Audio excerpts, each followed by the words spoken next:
코로나19 확진자가 연일 30만 명대를 기록하고 있습니다. 관련 사망자도 일일 200명을 넘어서고 있는데요.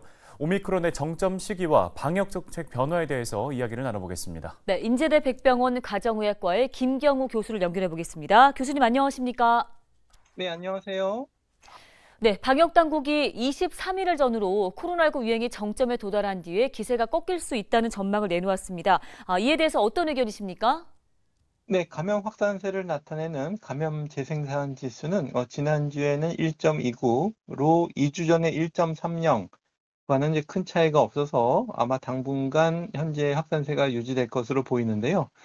주간 확진자 수도 200만 명 이상 발생하고 있어서 곧 누적 확진자 수도 거의 1,000만 명 가까이 될 것으로 예상이 됩니다.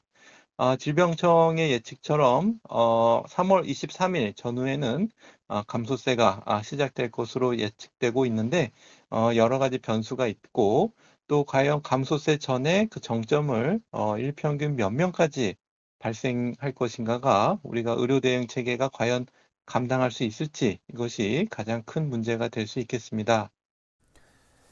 네, 이런 가운데 오는 21일부터 개편될 사회적 거리 두기에 대한 관심도 높습니다. 자, 사실상 이른바 위드 코로나에 가까운 방역 완화가 이루어질 거란 전망도 나오는데요. 어떻게 보고 계세요? 네, 그렇습니다.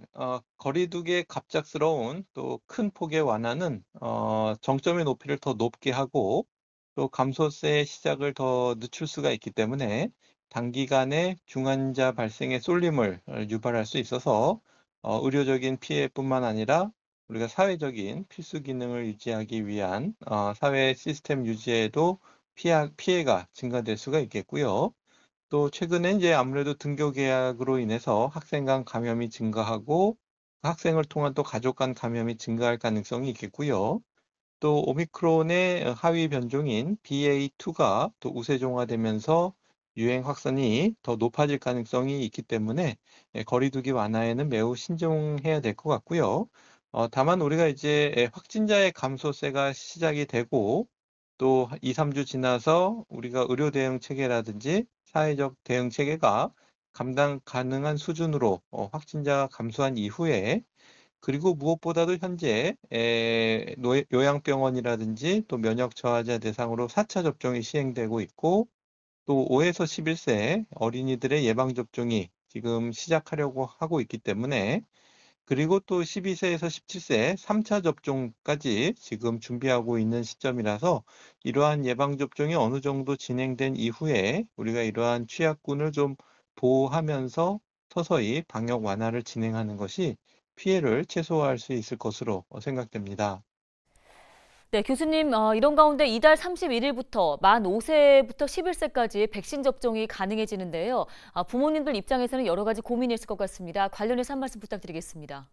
네, 소아들이 오미크론에 안 걸리면 제일 좋겠지만 지금 유행 상황으로는 걸릴 것이냐 아니면 백신 접종을 할 것인가 이제 둘 중에 하나를 선택해야 되는 상황이 될 수밖에 없겠고요. 둘 중에 한 가지를 선택해야 된다면 당연히 백신 접종을 선택하는 것이 안전한 상황이 되었다고 할 수 있겠습니다. 하지만 또 이미 한번 걸린 경우에는 건강한 소아 같은 경우에는 접종을 권하지 않고 또 고위험군 소아 같은 경우에는 한번 걸렸다고 하더라도 두 번의 기초 접종을 마치는 것이 필요한 상황이 되겠습니다. 소아 백신의 안전성에 대해서 많이 걱정을 하시고 계시지만 주요 해외에서 많이 이미 접종이 시행된 바에 따르면 중대한 이상 사례는 보고되지 않고 전반적으로 안전하기 때문에 접종하셔도 큰 무리가 없겠고 또 효과성 면에서도 지금 아무래도 오미크론에 대해서 감염 예방 자체에 대한 효과는 좀 떨어질 수 있지만 역시 중증화로 진행되는 것을 예방해 준 효과는 여전히 있기 때문에 특히 이 면역이 떨어져 있는 소아라든지 비만하다든지 또 호흡기 질환, 또 심장 질환, 간 질환과 같은 만성 질환이 있는 고위험군 소아의 경우에는 반드시 예방 접종에 참여해 주시는 것이 매우 중요하다고 할 수 있겠습니다. 네, 말씀 고맙습니다. 인제대 백병원 가정의학과 김경우 교수였습니다.